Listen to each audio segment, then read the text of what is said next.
The International Human Rights Commission African Headquarters has officially commissioned an African Diaspora Division.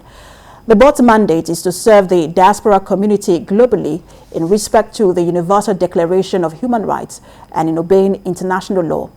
Now, IHRC was established for eradicating atomic weapons, conducting impartial inquiry of any torture in national or international level, mobilizing public opinion for peace and against war, materializing UN Charter of Human Rights in each and every country, and to make UN a sovereign, neutral, and rights organization. The IHRC is a non-governmental, non-profitable international human rights organization. And joining us now to discuss more on the IHRC Diaspora scope of work is Director General of Operations, Dr. Yewande Okunoren-Oyekenu. Good to have you join us. Thank you. So we know that the IHRC has been operating for a while now. So talk to us about what necessitated the creation or the move to create the Diaspora Division of the IHRC. I will try my best to say what I should say because I am not a global president. I must say we do have a global president. However, I am president for Europe chapter. Africans abroad are going through, though they send money home to their family, their friends, but a lot of people are going through depression. They can't go home. Number one, health facilities in Africa are not the way that we expect it to be at 2022. One area I want to talk about is kidney transplant eligibility. A lot of people have been moved abroad, not only by trafficking, but by kidney transplant eligibility with the word that they will be paid. And many people are now abroad for various reasons other than what they were supposed. Some people came for studies on getting abroad, they are not here for studies. A lot is going on, and that's why human rights should be something that everybody should be involved in. So all Africans abroad is what we represent. It's not an organization for Nigerians or Ghanaians. No, it's for all Africans abroad, and that includes African Americans as well.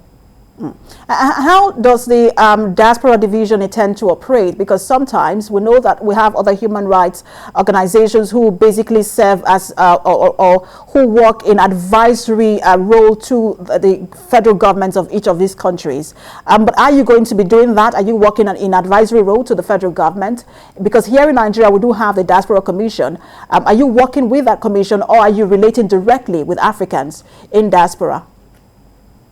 What we're actually doing in the first instance, we're playing an observer role, if I can put it like that. So being an observer, it is what it is. You're just an observer. However, if there's a need to come in, then we can liaise between governments, between individuals who we think their rights have been abused, only if their rights have been abused. So the first thing we must know is what is human rights. Before people come to African diaspora, they probably must have been to their government. Like, for instance, Nigerians in diaspora have their representatives. So we are not taking the positions of these people. We are just observers for all African countries who we think that as African diaspora, we should be able to represent ourselves in an observing, situation. Not that we're going to take over the position of ambassadors and all of that. No, it's just something created to ensure that the rights of Africans in diaspora are not abused, because there's too much going on with Black Lives Matter, racism, everything's just, it's just too much. So we think it's time to speak up. How do you think, because again, you're right, there are a lot of issues when it comes to Africans in diaspora. We see videos and clips from time to time on social media. We report some of these issues. For example, some time ago, TVC News did report the issues of Nigerians or Nigerian ladies who were trafficked to Lebanon, and in promise of good prospects, only to be turned to housemates and changed sometimes. How do you think that we should resolve some of these issues when it comes to Africans who are experiencing some sort of discrimination and related intolerance? I would say education is the first. I think education. We had a Martin Luther King Jr. public lecture on the 4th, from the 4th, I think, to the 17th. We celebrated Martin Luther King, and it was all about education. People are not educated. If they were educated in the first place, not education by going to school now, but basic things that they should know before going abroad. That's why a lot of these issues arise. So for the whole year, we are going to be doing more of public lecture awareness,